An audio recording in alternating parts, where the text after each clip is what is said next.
عارف رومی رحمۃ اللہ علیہ فرماتے ہیں کہ وہ مثال دینے کے لیے بات سمجھاتے ہیں. فرماتے ہیں ایک شخص جنگل میں لکڑیاں کاٹنے جایا کرتا تھا تو شیر سے دوستی ہو گئی, یعنی ڈائریکٹ بادشاہ سے دوستی ہو گئی. اور بادشاہ بھی وہ جو جنگل کا بادشاہ ہے, جنگل کے بادشاہ سے دوستی ہو گئی. اب وہ لکڑہارا غریب آدمی تھا, لکڑیاں تو کاٹنی ہوتی تھی. تو وہ جنگل کا بادشاہ اعلان کر دیتا جانوروں کو کہ میرا دوست آیا, ایک تو کوئی تنگ نہ کرے, اور دوسرا یہ کہ سب لوگ مل کے اس کے ساتھ تعاون کریں. کبھی کوئی جانور لکڑیاں اکٹھی کراتا, کبھی کوئی اپنی پشت پہ گدھا, بیل, گھوڑا, خچر رکھ کے وہ لکڑیاں باہر چھوڑنے آتا. تو اب اس کی بڑی دھوم مچ گئی جنگل کے اندر. لکڑہارا مزدور تھا, وہ بادشاہ سے دوستی کر کے بادشاہ ہی بن گیا. وہ گھر آ کے نا بیوی کو اکثر بتاتا کہ میرا ایک دوست ہے, میں جاتا ہوں تو ساری پہلے ہی مخلوق کھڑی ہوتی ہے میرے استقبال کے لیے. دوستی جو بڑے سے ہو گئی ہے.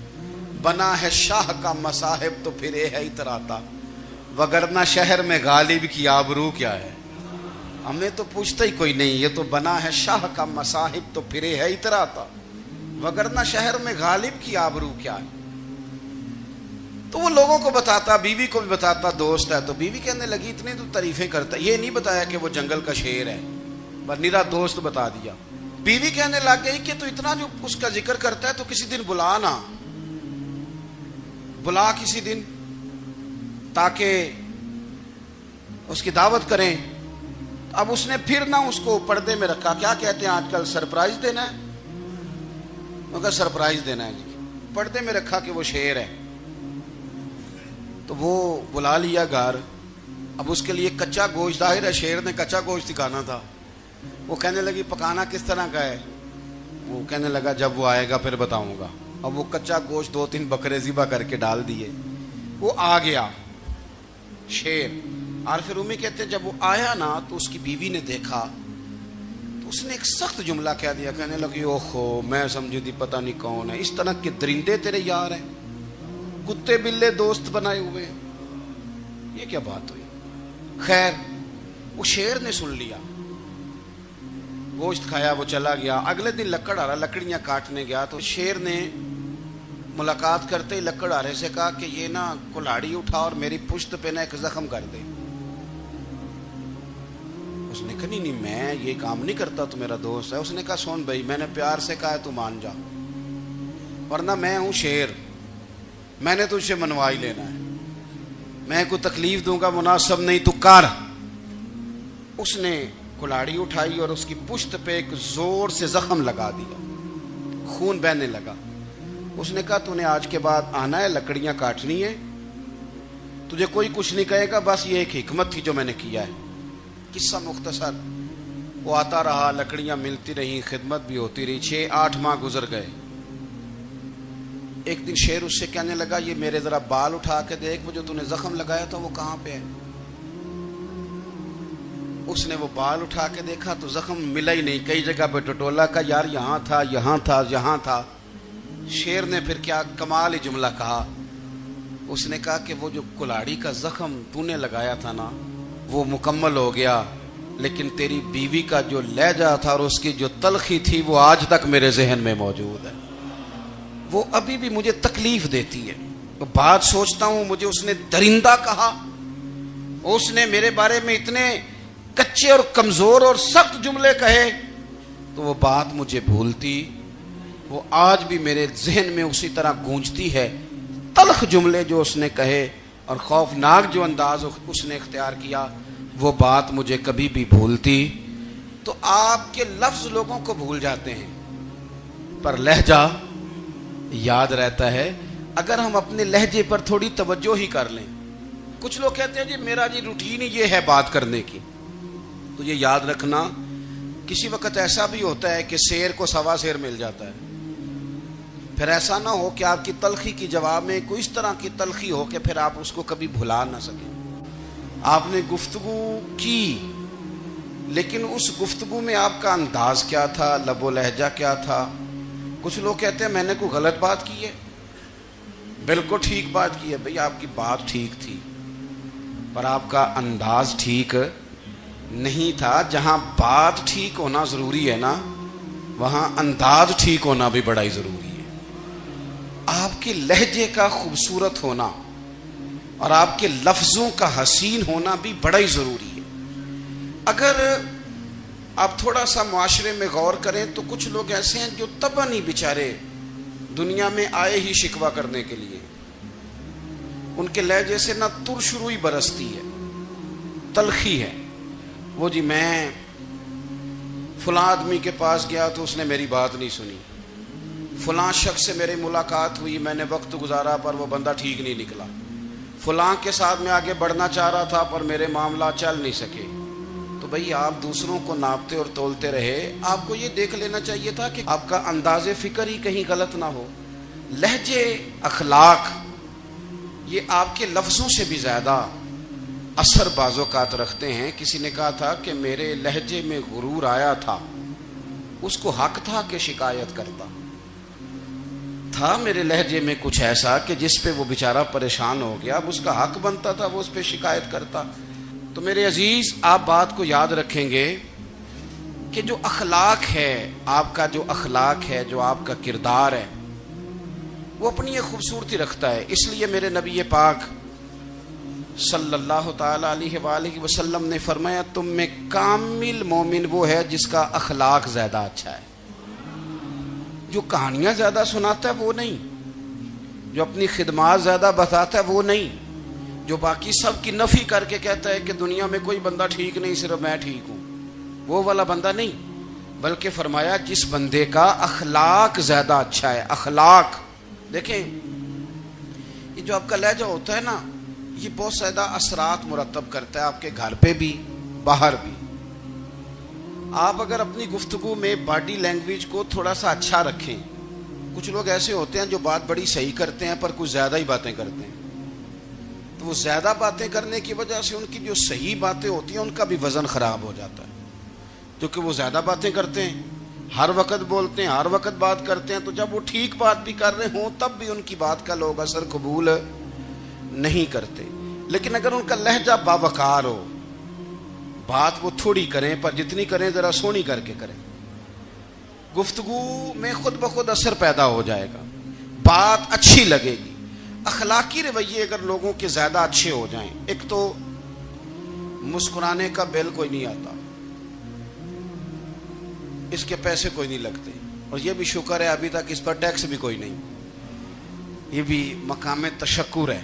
تو اگر آپ بات کریں اور اس میں تھوڑی سی مٹھاس پیدا کر لیں, آپ تھوڑی سی بات میں نا مٹھاس. میرے ایک کلاس فیلو ہیں, تو وہ تقریر کر رہے تھے اور میں سن رہا تھا, تو مجھے بعد میں کہنے لگے آپ تبصرہ کریں میں نے کیسی تقریر کی ہے. یہ ہوتا ہے نا جی, بعض اوقات دوست بیٹھتے ہیں بے تکلف تو کئی دفعہ کچھ باتیں ایسی ایک دوسرے کے ساتھ کرتے ہیں. تو مجھے کہنے لگے آپ بتائیں کہ میں بات کر رہا تھا تو کیسی تھی. تو میں نے کہا جب آپ بات کر رہے تھے تو میں ڈر رہا تھا, مجھے لگ رہا تھا کہیں آپ لڑ نہ پڑیں. بھئی آپ اطمینان سے بات کریں, آپ تسلی سے بات کریں, آپ خندہ پیشانی کے ساتھ بات کریں. میرے نبی پاک صلی اللہ تعالی علیہ وسلم نے فرمایا, مسلم شریف کی حدیث ہے, حضور فرماتے ہیں نیکی کو کبھی چھوٹا نہیں سمجھنا, نیکی کو حقیر نہیں سمجھنا. کچھ نہ ہو سکے تو اپنے بھائی سے مسکرا کے بات ہی کر لیا کرو, بات کرو تو تمہارے لہجے میں ترش روئی نہ ہو. بعض اوقات آپ تلخ بات کرتے ہیں, آپ کا لہجہ تلخ ہوتا ہے تو آپ کی صحیح بات بھی قبول نہیں کی جاتی. لیکن اگر آپ کے لہجے میں مسکراہٹ ہو, آپ کے لہجے کے اندر خوبصورتی ہو, تو آپ کے اپنے بھی آپ کے بیگانے بھی سب کے سب آپ کی بات کو تسلی کے ساتھ سمجھنا وہ گوارا کریں گے. اسی طریقے سے ہمارا دل کرتا ہے کہ لوگ ہماری بات سنیں, ہمارے گرویدہ ہوں, ہم جو پیغام دینا چاہتے ہیں وہ پیغام لوگ اچھے طریقے سے قبول کریں, اس پر لوگوں کی توجہ زیادہ ہو, یہ ہمارا شوق ہوتا ہے. اور دنیا میں اب تو فیمس ہونے کا شوق بڑا بڑھ گیا ہے, اب بڑا بڑھ گیا ہے. اب تو لوگوں کو نا شاید لوگ مقبولیت اسی کا نام لیتے ہیں کہ میرے اتنے لائکس ہیں, اتنے فالور ہیں, اتنے سارے لوگ ہیں تو شاید میں بڑا مقبول ہوں. یاد رکھنا قابلیت سے زیادہ قبولیت ضروری ہوتی ہے. فالوور کیا کریں گے اگر رب بھی راضی نہ ہوا تو؟ لائکس کیا کریں گے؟ اگر تو قبول ہو جائے تو پھر چلو کسی لائکس کا بھی فائدہ ہے, کسی فالوور کا بھی. اور اگر قبول نہ ہو تو پھر کوئی فائدہ. جنوں پریتم اپنا آنکھ ہی نہ, وہ اجے سہاگن ہو ہی نہیں. تو جب وہ قبول کر لے پھر تو بڑی بات ہے, اور اگر قبولیت نہ ہو تو پھر بڑے بڑے مجمع بھی کوئی فائدہ نہیں دیتے. ہماری خواہش ہوتی ہے کہ لوگ ہمیں جانیں, لوگ ہمیں پہچانیں, ہمارا بڑا نام ہو, ہمارا بڑا ذکر ہو, ہمارے بڑے تذکرے ہوں. تو میرے نبی پاک صلی اللہ تعالیٰ علیہ وسلم نے ارشاد فرمایا, حضرت ابو ہریرہ رضی اللہ تعالیٰ عنہ روایت کرتے ہیں, حضور فرمانے لگے, تم مال کے ذریعے لوگوں کو اپنا گرویدہ نہیں بنا سکتے, پیسے دے کے لوگوں کو پیچھے نہیں لگا سکتے. کتنے کو دو گے؟ دیکھیں نا, پیسوں سے تو بندے کا لالچ شروع ہو جاتا ہے. ایک دفعہ دیں, پھر دوسری دفعہ دیں, پھر تیسری دفعہ دیں. روز دیں گے تو بندہ راضی ہوگا, اور اگر آپ نے 99 دفعہ دیا, ایک دفعہ نہیں دیا تو وہ ناراض ہو جاتا ہے. تو کتنا کو لالچ پورا کریں گے؟ تو حبیب پاک علیہ الصلوۃ والسلام فرمانے لگے, تم پیسے دے کے لوگوں کو اپنا گرویدہ نہیں کر سکتے. ہاں, خندہ پیشانی سے, حسن اخلاق سے ملو گے تو لوگ تمہارے گرویدہ ہو جائیں گے. تمہارا اخلاق, تمہاری خندہ پیشانی, تمہارا اچھا کردار, یہ لوگوں کو گرویدہ کر سکتا ہے. مال و دولت سے لوگ گرویدہ نہیں ہوتے. تو ہمارا وہ جو روزمرہ کا لوگوں کے ساتھ تعلق ہے, لب و لہجہ ہے, میں نے دیکھا ہے بہت سارے لوگ ایسے ہیں جن کے ساتھ لوگ آنا جانا, ملنا بیٹھنا آہستہ آہستہ چھوڑ دیتے ہیں. اور وہ کس لیے چھوڑ دیتے ہیں؟ وہ ان کے رویے کی وجہ سے چھوڑ دیتے ہیں, ان کے انداز فکر کی وجہ سے چھوڑ دیتے ہیں, ان کے شکووں کی وجہ سے چھوڑ دیتے ہیں. مزاج ہوتا ہے نا ہمارا کہ ہمیں شوق ہوتا ہے تعلق زیادہ لوگوں کے ساتھ ہو, اور پھر یہ بھی شرط ہوتی ہے کہ میں جس کے پاس جاؤں وہ مجھے یہی کہے کہ تو میرے ساتھ ہی پیار کر. ایک صاحب مجھ سے کہنے لگے کہ یہ میں محفل کراتا ہوں, آپ بھی تشریف لائیں, اور میں 20 علماء کو بلا چکا ہوں, اور بڑے بڑے نامور نام انہوں نے میرے سامنے لیے. میں نے ان سے پوچھا کہ جو نام آپ نے لیے ہیں اور آپ کی تصویریں بھی ساتھ ہیں, میں الحمدللہ تسلیم کر گیا ہوں آپ کی بات کو, لیکن سوال میرا یہ تھا کہ کیا آپ نماز بھی پڑھتے ہیں؟ 21 علماء کو آپ نے بلایا یا 20 کو بلایا اور بڑے بڑوں کو بلایا, اور مجھے بھی آپ دعوت پیش کر رہے ہیں, تو نمازی بھی آپ ہیں, نمازی بھی ہیں. کہنے لگے آپ دعا کریں میں نماز پڑھنا شروع کر دوں. میں نے ان سے کہا, خدا کے بندے, اب اگر تو کسی اور کو بتائے گا کہ 20 اتنے بڑے لوگوں سے میرا تعلق کر, پڑھتا میں نماز بھی نہیں, تو لوگ کیا سوچیں گے کہ 21 مولوی مل کے بھی ایک بندے کو نمازی نہیں بنا سکے. تو آپ اپنے لب و لہجے سے صرف باتوں سے گرویدہ کسی کو کر لیں گے؟ آپ یہ دیکھیں کہ اخلاق کس طرح کا ہے, لہجہ کس طرح کا ہے, آپ کے بات کرنے کا انداز کتنا حسین ہے, اس لفظ کے اندر حسن کتنا زیادہ ہے. نبی پاک صلی اللہ علیہ وسلم بھی تبلیغ فرماتے, ہم بھی تبلیغ کرتے ہیں. میں اور آپ جب تبلیغ کرتے ہیں تو اس تبلیغ کے اندر شکوہ ہوتا ہے اور تنقید ہوتی ہے, اور بعض جگہ میں نے یہ بھی دیکھا ہے کہ طنز ہوتا ہے, طنز. ہم دوسرے کو دین کی دعوت رہے ہیں, لیکن ہمارے لب و لہجے سے طنز اور تش روئی چھلکتی ہے. تو دولت کے پیچھے لگ گیا ہے, تو بالکل جاہل ہے, تو بالکل تیرے خاندان میں سے بھی کوئی نہیں ادھر آتا. آپ طنز کر رہے ہیں, آپ دعوت دین نہیں دے رہے. دعوت دین تو گلدستے میں رکھ کے پیش کی جاتی ہے, اس کی تو ایک خوبصورتی ہے, اس کا تو ایک حسن ہے, اس کی تو اپنی ایک جاذبیت ہے, اس کی اپنی ایک نورانیت ہے. صحابہ کرام علیہم رضوان فرماتے ہیں کہ حضرت سعد بن معاذ رضی اللہ تعالیٰ عنہ کا جنازہ تھا. اللہ کے پیارے محبوب صلی اللہ تعالیٰ علیہ وسلم نے جنازے کی امامت فرمائی, اور جنازے کی امامت کے بعد ابھی نہ قبر کے تیار ہونے میں کچھ ٹائم باقی تھا, تو حضور زمین پہ تشریف فرما ہوئے. لوگ قبر کی تیاری میں ہیں. بعض اوقات ہوتا ہے نا, ابھی قبر نہیں تیار ہوئی, تو کہتے ہیں کہ لکڑی کے ساتھ حضور نے زمین کریدنی شروع کر دی, اور دیر تک حضور نے چہرہ نور کو زمین کی طرف جھکائے رکھا, گویا زمین شرف دیدار حاصل کرتی رہی، دیر تک چہرہ نور جھکا رہا زمین کی جانب، حضور نے رخ نور کو پھیر لیا۔ صحابہ کہتے ہیں کہ ہم نہ بڑے، جب حضور ہمارے قریب ہوتے تھے تو ہمارا خیال ہوتا تھا کہ رحمت کی برکھا ہے، اپنے اپنے حصے کا کرم اڈیل لے اپنے اوپر۔ فرماتے ہیں منتظر تھے کہ حضور کب ہماری طرف رخ انور پھیریں اور ہم کریم سے کوئی بات سن سکیں۔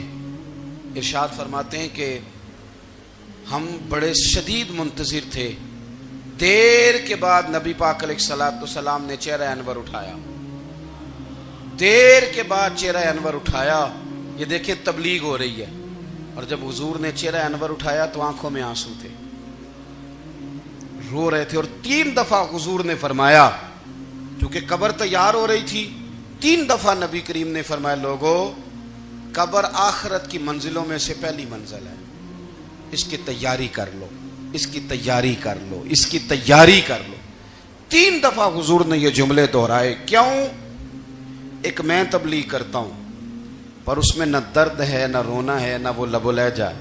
ایک حضور دعوت دے رہے ہیں قبر کی تیاری کی، لیکن اس میں آنسو ہیں، اس میں خاص رغبت ہے غلاموں کے لیے۔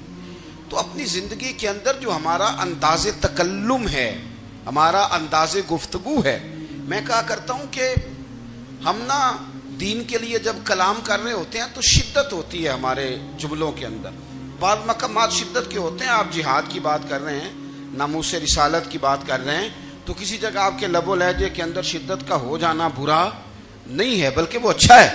لیکن میرے عزیز، ہر وقت ہی کچھ لوگ تلخ ہیں، انہیں کسی وقت بھی آپ ان سے ملاقات کر لیں وہ لوگ آپ کو پریشان ہی نظر آئیں گے۔ حضرت سیدنا عبداللہ ابن عمر رضی اللہ تعالیٰ عنہ روایت کرتے ہیں کہ نبی پاک صلی اللہ تعالیٰ علیہ وآلہ وسلم نے ارشاد فرمایا کہ جنت میں ایسے بھی کمرے ہوں گے، جنت میں کچھ ایسے کمرے، کچھ ایسے مکانات بھی ہوں گے کہ باہر کھڑے ہوں گے تو اندر نظر آئے گا، اور اندر کھڑے ہوں گے تو باہر نظر آئے گا۔ یعنی ایک تو تم آئینے لگاتے ہو نا، وہ دیواریں اتنی شفاف ہوں گی کہ اندر باہر سے ان کا حسن دکھائی دے گا۔ حضرت سیدنا مالک اشعری رضی اللہ تعالیٰ عنہ بیٹھے تھے، کہتے ہیں میں نے فوراً عرض کی حضور وہ ملیں گے کس کو؟ وہ جو اتنے حسین گھر ہوں گے کہ دیواریں ہی شیشے کی محسوس ہوں گی، اندر باہر سے حسن کے جلوے دکھائی دیں گے، حضور وہ ملیں گے کسے؟ تو اللہ کے پیارے محبوب علیہ السلام نے فرمایا وہ اس کو ملیں گے جو گفتگو اچھی کرے گا، جو گفتگو اچھی کرے گا، لب و لہجہ اخلاق والا ہوگا، گفتگو اچھی کرے گا، لوگوں کو کھانا کھلائے گا، اور جب لوگ سو رہے ہوں گے تو وہ اٹھ کے اپنے رب کی عبادت کرے گا۔ اس شخص کو وہ مکانات ملیں گے جن کی دیواریں آئینے کی مانند ہوں گی، جن کا حسن تازہ ہوگا، جن کو اللہ تبارک و تعالیٰ نے اپنے فضل سے مزین کیا ہوگا، سنوارا ہوگا۔ ہم اگر تھوڑی سی توجہ کریں نا تو کئی دفعہ وقت گزر جاتا ہے، لہجہ نہیں بھولتا، لہجہ یاد رہتا ہے۔ آپ تو 2 منٹ کے لیے غصے میں تھے نا، تو آپ نے کوئی بات کر دی کسی غریب کو، کسی شخص کو، آپ غصے میں تھے، آپ نے کہہ دیا، اس بیچارے نے سن لیا، لیکن وہ باتیں اسے سونے نہیں دیتی، بار بار یاد آتی۔ کوئی آپ کے ساتھ تلخ کلام کر دے نا، کبھی تلخ گفتگو کر دے، بندہ جب سامنے آتا ہے وہ باتیں یاد آ جاتی ہیں، تکلیف ہوتی ہے، اور وقت گزر جاتا ہے۔ لڑائیاں ہمیشہ چل نہیں سکتی، لڑائی کتنی دیر کی ہوتی ہے؟ 1 دن کی، 2 دن کی۔ قتل بھی ہوں تو اگر قاتل کو پھانسی بھی ہو جائے تو پھانسی کے بعد بالآخر لڑائی تو ختم ہو ہی گئی نا۔ لڑائی ہمیشہ چلتی، تلخی ہمیشہ چل سکتی نہیں۔ تلخی روٹین میں چلنے والا سکہ، کوئی سکے روٹین میں چلتے وقتی ہوتے، یہ جو غصے کا لب و لہجہ ہے، تلخی کا سکہ، یہ بھائی روٹین میں نہیں چلتا، اس نے ایک نہ ایک دن ختم ہو جانا ہے۔ روٹین میں پیار ہی چلتا ہے۔ حضرت جابر ابن عبداللہ کہتے ہیں حضور پہلے دن مدینہ منورہ آئے، میں زیارت کے لیے گیا تو میں نے مسکراتے دیکھا، 10 سال میں دیدار کرتا رہا، اور وصال سے چند دن پہلے بھی میں نے زیارت کی تو مدینے والے محبوب کو مسکراتے ہوئے ہی دیکھا ہے۔ یہ یہ جو آپ کا لب و لہجہ ہے نا، اخلاق والا، حسن والا، مسکرانے والا، یہ لب و لہجہ نا ذرا لمبا چلتا ہے، یہ روٹین ہے، یہ روز چلے گا. یہ سکہ وہ ہے جو رائج الوقت رہتا ہے، یہ کبھی بھی ختم ہونے والا یہ خزانہ ہے. تو یہ جو آپ کا تلخ لب و لہجہ ہے یہ روٹین نہیں. بڑی سادی بات میرے ابا جی بتایا کرتے تھے. والد صاحب کہتے ہیں کہ ایک دیہاتی بندہ نہ چلا گیا وہ کسی مولوی صاحب کی تقریر سننے. تو اس زمانے میں آپ کو پتہ ہے یہ واش روم کا مروجہ نظام نہیں ہوتا تھا، تو لوگ کھیتوں میں دوسری جگہوں پہ پیشاب کے لیے جاتے تھے. تو مولانا نے ایک احتیاط بیان کی. وہ کہنے لگے کہ پیشاب سخت جگہ پہ نہ کرو زمین پہ بیٹھ کر، ورنہ پیشاب کے چینٹے اڑیں گے، کپڑوں پہ پڑیں گے، اور حدیث میں سخت حکم ہے اس مسئلے. تو کوئی نرم جگہ ہو ایسی جہاں پیشاب کریں چھینٹے نہ اڑیں. وہ بندہ عمل کرنے والا تھا نا، اس نے میری تقریر سن کے سر دھن کے جانا نہیں تھا. اس نے اتنی ساری ریت لے لی، کپڑے میں باندھ لی، اور وہ اس نے کندھے پہ رکھی ہوئی ہے. جہاں پیشاب کا وقت آتا پہلے ریت بچھاتا، پھر پیشاب کرتا تاکہ میرے کپڑوں پہ نہ پڑے. ایک صاحب نے اسے کہا کوئی ہفتے بعد چلو بیان سننے چلیں. تو کہنے لگا میں پہلے پہ عمل کر لوں، یہی بڑا ہے. میں نے تو اتنی ساری ریت، کندھا تھک گیا ہے میرا، اس دن سے اٹھائی ہے. تو میں نہیں چاہتا کہ نہیں بھی سنوں تو کسی اور جگہ میں. یہ تفریح تباہ کے لیے بات کو نہ سمجھیں. اس سادے آدمی نے جو ہمیں سمجھایا، مجھے اور آپ کو، اس پر غور کرے کہ کل بھی سنا تھا، پرسوں بھی سنا تھا، پیر صاحب نے ترسوں بھی کہا تھا، شیخ نے پرسوں بھی کہا تھا، پچھلے ہفتے بھی کہا تھا. تو نے اگر شیخ کی بھی نہیں سنی، استاد کی بھی نہیں سنی، پیر کی بھی نہیں سنی. اور اس دور کے پیر جو صحیح کام کرنے والے ہیں، استاد جو صحیح کام کرنے، مجبور ہو گئے ہیں بیچارے. کہتے ہیں کس کی تربیت کریں. کس درد سے کہا تھا حضرت سلطان باہو نے. وہ کہتے ہیں اور رب دا طالب کوئی بھی نہیں ملیا، اتے جو ملے ہے طالب زردہ ہو. یہ تو آئے ہیں کاروبار سیدھا کرنے، فوٹو کھچوانے، فلاں کام کے لیے. یہ تو وہ جو ہم دینا چاہتے ہیں اس کا تو مزاج ہی نہیں. پہلے بھی میں نے کہا تھا، پھر کہتا ہوں، مجھے شوق نہیں ہے. خدا مجھے معاف کر دے اس دن سے پہلے جس دن یہ شوق ہو کہ میں سویرے جاؤں گا تو نوٹ لاؤں گا، تو شام جاؤں گا تو نوٹ لاؤں گا. یہ شوق نہیں ہے، طبیعت نہیں ہے، من نہیں چاہتا. لیکن یہ کہ یہاں بھی آ جائیں خطاب کر دیں، یہاں بھی او خدا کے بندو، ہم کہاں اس قابل ہیں ہم خطاب کریں. ہم نے تو نا جی ایک اذان دینی شروع کی ہوئی، صبح و شام ایک اذان پڑھتے ہیں. ہے یہ پیغام حضرت احمد رضا کہ بارگاہ نبی کے رہو با وفا. ہم تو کہتے ہیں ادھر آ جاؤ، ٹھوکریں کھاتے پھرو گے ان کے در پہ آ پڑو. قافلہ تو اے رضا اول گیا آخر گیا. ہم تو کہتے ہیں ادھر آؤ، اللہ رسول کی بارگاہ کی طرف رجوع کرو. اور وہ ایک جملے پہ اگر تو عمل ہو گیا. پیار سے باتیں کرتا رہتا ہوں، سب کے ساتھ نہیں کرتا، جس کا مجھے پتا ہو کہ یہ تھوڑا سہ لے گا. ایک دوست نے مجھے کہا کہ میں تو آتا ہوں تو مجھے علاقے کے لوگ کہتے ہیں ان کو بلاؤ. تو میں کہتا ہوں پورا عمل کرنا میری غلط ہے، تو پھر میں باقیوں کو بھی لگا جاؤں گا. تو اگر تیرا ہی عمل نہیں ہو سکا تو باقیوں کو میں نے جا کے کیا سمجھانا ہے. تو ایک تو آج کی جو رات ہے، اس سے پہلے اپنے اعمال کی طرف میں اکثر کہتا رہتا ہوں کہ شب برات پہ ہر مسجد سے زور زور سے رونے کی آواز آنی بھی چاہیے. شب قدر پہ آتی ہے، عمرے پہ جاتے وقت لوگ معافیاں مانگتے ہیں، حج پہ جاتے وقت، اور کروڑوں لوگ یہ کام کرتے ہیں سال میں. اگر 25 لاکھ 26 لاکھ آدمی یا 50 لاکھ آدمی حج کرتا ہے اور وہ جانے سے پہلے معافی مانگ کے گیا، توبہ کر کے گیا ہے، اور کروڑوں لوگ ہیں جو شب قدر میں ہیں، شب برات میں ہیں، اور انہوں نے کھول کے توبہ کی ہے، تو پھر میرے بھائی سویرے کرپشن ختم ہونی چاہیے نا ملک سے. سویرے 75% جھوٹ ختم ہونا چاہیے نا. ساری رات تو لوگوں نے توبہ کی تھی. صبح 80% حقوق العباد کا مسئلہ حل ہونا چاہیے تھا کہ نہیں ہونا چاہیے تھا. صبح ملاوٹ بہت حد تک ملک سے ختم ہونی چاہیے. تو کیا ہم نے سمجھ لیا ہے؟ ہم نے یہ سمجھا ہے کہ شب برات پہ بھی بس ایک رسم ادا کرو، آؤ تھوڑی توبہ کرو چھٹی کر جاؤ. آئیے شب قدر تو توبہ کرو چھٹی کر جاؤ. کیا یہ ہم نے مطلب سمجھ لیا؟ حج کرنے گئے، رب کی بارگاہ میں حاضر ہوئے، رسول کریم کی بارگاہ سے بھی جو ہو کے آ جائے اور بدلے ہی نہ، وہاں تک جائے اور بدلے ہی نہ. مدینے گئے، کعبے گئے، کربلا گئے، جیسے گئے تھے گھوم پھر کے ویسے ہی آ گئے. نتیجہ کیا ہے؟ اپنی زندگی نتیجہ خیز بنائیں. آج اس خوبصورت موقع پر جب شب برات ہمارے سامنے کھڑی ہے، اپنے ذہن میں تہیہ کریں کہ اب ہم نے بدل جانا ہے. شوگر ہو جائے تو بدلنا پڑتا ہے، اللہ معاف کرے چینی چھوڑنی پڑتی ہے، من پسند مٹھائیاں چھوڑنی پڑتی ہیں، بدلنا پڑتا ہے۔ بلڈ پریشر ہو جائے تو یارو بدلنا پڑتا ہے۔ اگر انسان کو خدا نہ خواستہ کوئی مرض لگ جائے تو بدلنا پڑتا ہے۔ اولاد پیدا ہو جائے تو بدلنا پڑتا ہے۔ گھر میں بیٹیاں پیدا ہو جائیں تو بوڑھے باپ کو بدلنا پڑتا ہے۔ بال سفید آ جائیں تو پھر بھی تو بدل جانا چاہیے نا۔ انسان کی عمر 40 سال ہو جائے تو پھر بھی تو بدل جانا چاہیے۔ شب برات پہ توبہ کرے تو پھر بھی تو بدل جانا چاہیے۔ اب بدل جائیں، اب ہم بدل جائیں۔ اب نہ درد ہوتی ہے، گاڑی میں بیٹھیں تو کمر پہ درد ہوتی ہے۔ اب ہم بدل جائیں۔ اب لوگ بتاتے ہیں تیرے بال سفید ہونے لگ گئے، اب ہم بدل جائیں۔ اب لوگ ہمیں کہتے ہیں بچے جوان ہو گئے، اب ہم بدل جائیں نا یارو۔ اب لوگ ہمیں کہتے ہیں کہ اوہو اب تو آپ اٹھتے وقت زمین پہ پہلے ہاتھ رکھتے ہیں پھر اٹھتے ہیں، اب بدل نہ جائیں۔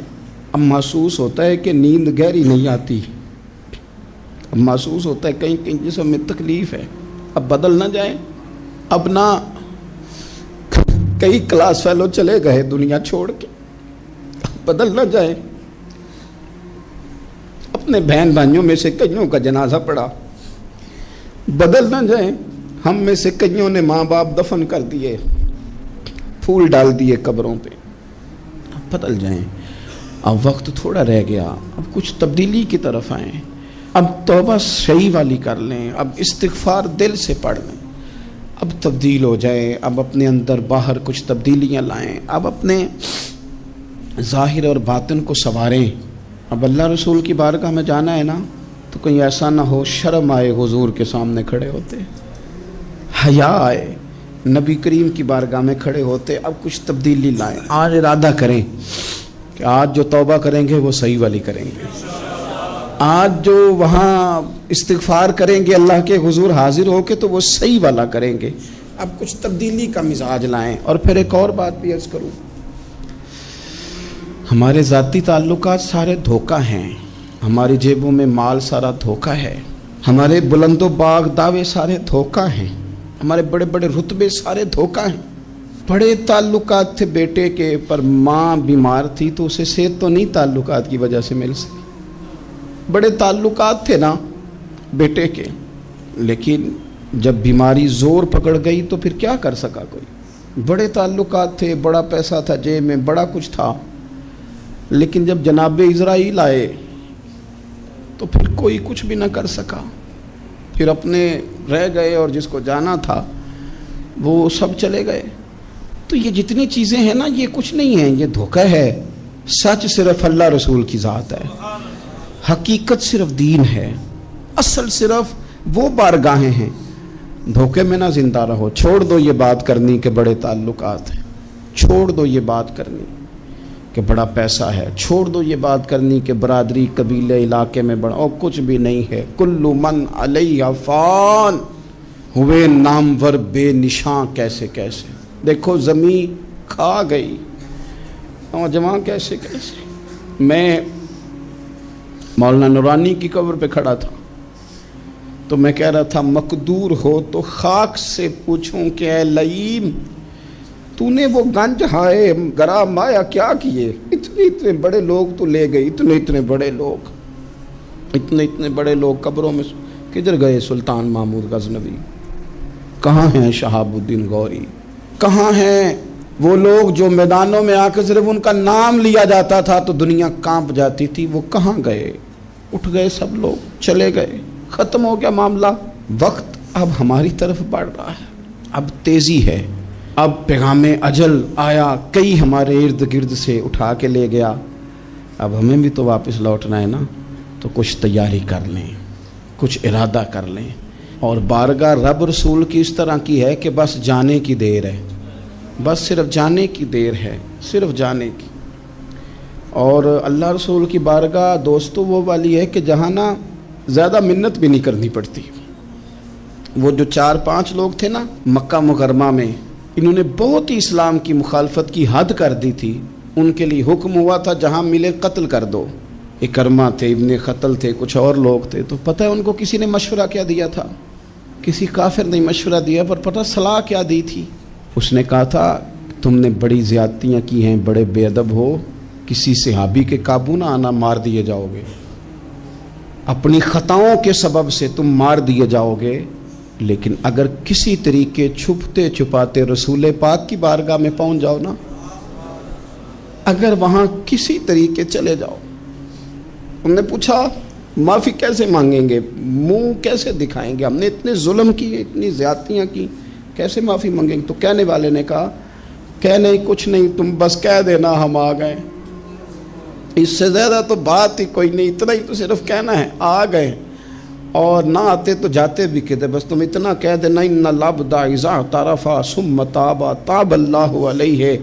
نبی کریم علیہ السلام نے فرمایا بندہ جب آ کے کہتا ہے نا یا اللہ میں بھول گیا تھا، غلطی ہو گئی، ان العبد اذا اعترف، مان جو گیا ہوں، غلطی ہو گئی، جب کہتا ہے نا میں بھول گیا، ثم تاب، پھر وہ توبہ کرتا، تاب اللہ علیہ، اللہ دیر کرتا ہی نہیں، فوراً توبہ کو قبول فرما لیتا۔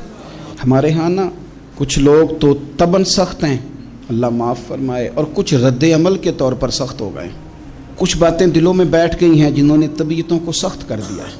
کبھی کہیں آپ بہو سے کہ چلو بوڑھی ساس سے اگر کبھی کو بات سخت نکل گئی ہے تو معاف کر دے، وہ تیار نہیں ہوتی، وہ کہتی ہے تمہیں پتہ نہیں میرے ساتھ کیا کچھ ہوا۔ کبھی ساس سے کہا جائے نا چلو بھول گئی تھی بچی تو آپ درگزر کر دیں، تو کہتے ہیں تمہیں پتہ نہیں میرے اندر سختی کتنی آ گئی ہے، دکھ کتنے بیٹھ گئے۔ ہم نا طبیعتوں میں سختی کر بیٹھے، ہمارے دل دھڑکتے ضرور ہیں لیکن صرف اپنے بچوں کے لیے، ہمارے سینوں میں درد اٹھتا ضرور ہے لیکن صرف اپنوں کے لیے۔ ہم نے نا 2 4 5 6 باتیں جمع کر کے ان پر پورا ذہن بنا کے سخت ہو گئے ہیں، طبیعتیں سخت ہیں، دل سخت ہیں۔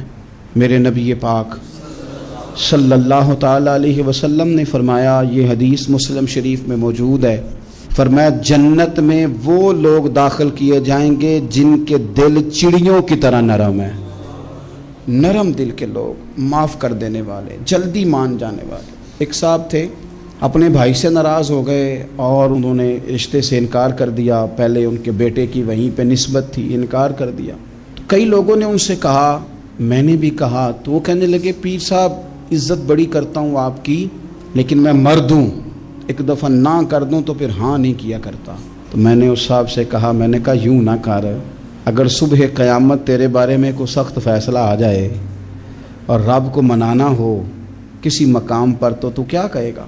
بہانے بنا بنا کے ہم سخت ہو گئے، دل اتنے سخت پتھر کر لیے، میں فلاں ہوتا ہوں جی، میں نہیں دوبارہ کسی کی سنتا۔ اور خدا کے بندو، میرے نبی پاک علیہ السلام نے فرمایا مومن تو اس طرح ہوتا ہے جس طرح اونٹ کے ناک میں نکیل ہوتی ہے، بٹھا دو تو بیٹھ گیا، اٹھ جاؤ تو اٹھ گیا۔ اور حضور نے فرمایا وہ لوگ جو بہت بد اخلاق ہیں، جھگڑالو ہیں، فسادی ہیں، سخت دل ہیں، وہ لوگ جنت میں نہیں جائیں گے۔ جو جھگڑے کرتے پھرتے ہیں جھگڑالو لوگ ہیں۔ عزیز دوستو، اپنی زندگی کے اندر طبیعت میں نرمی، اگر طبیعت نرم ہو گئی نا جی، مزاج میں نرمی آ گئی، تو پھر آپ محسوس کریں گے کہ آپ معاف کرتے بھی جلدی ہیں اور معافی دیتے بھی جلدی ہیں۔ پھر آپ کے تعلقات بچیں گے، آپ کی نسبتیں بچیں گی، آپ کے بہت سارے رشتوں میں قربت آئے گی، ٹوٹیں گے نہیں۔ ایک تو دل نرم کریں، کسی شخص کے بارے میں دل میں کوئی بات ہے تو اسے معاف کریں اور معافی دیں۔ کچھ لوگ بالکل ٹھیک ٹھاک ہوتے ہیں، کوئی ناراضگی نہیں ہوتی، لیکن آپ نے بچی کی شادی کا کارڈ دیا نہیں تو فوراً ناراض ہو جاتے ہیں، اور پھر آپ سمجھا رہے ہیں، قائل کر رہے ہیں، وہ تیار ہی نہیں ہے قائل ہونے کو۔ سنو، اور اس حدیث کو یاد رکھنا، نبی پاک صلی اللہ تعالی علیہ وسلم نے فرمایا جس کے پاس اس کا بھائی عذر لایا، بھائی معافی مانگنے آیا اور پھر اس نے معاف نہ کیا، اللہ کے حبیب فرماتے میرے حوض کوثر پہ نہ آئے۔ تو سخت ہو کے بیٹھ گیا ہے، تو کہتا ہے میرے سے پہلے سنے، میں آپ کو بتاؤں اس نے میرے ساتھ کیا کیا، اور ٹھہر جا۔ اگر حساب کتاب کے بعد معافی والا اصول رکھ لیا جائے کہ پہلے حساب کتاب ہوگا، غلطیوں کا مداوع ہوگا، پھر معافی ہوگی، تو یہی حساب اگر رب کریم بندوں کے ساتھ کرے تو پھر میں اور آپ کدھر جائیں گے؟ تو اس سادی بات پہ آ جاؤ نا، تو 2 جملوں میں حضور نے سمجھائی ہے، فرمایا تم رب کے بندوں کو معاف کر دو، اللہ تمہیں معاف کر دے گا۔ تو آج کی شب سے پہلے، آج کے دن سے پہلے، رمضان المبارک کے تشریف لانے سے پہلے اپنی طبیعت کے اندر ایسا ذوق لائیں، ایسی طبیعت لائیں کہ ہم نے معافی دینی بھی ہے اور معافی لینی بھی ہے۔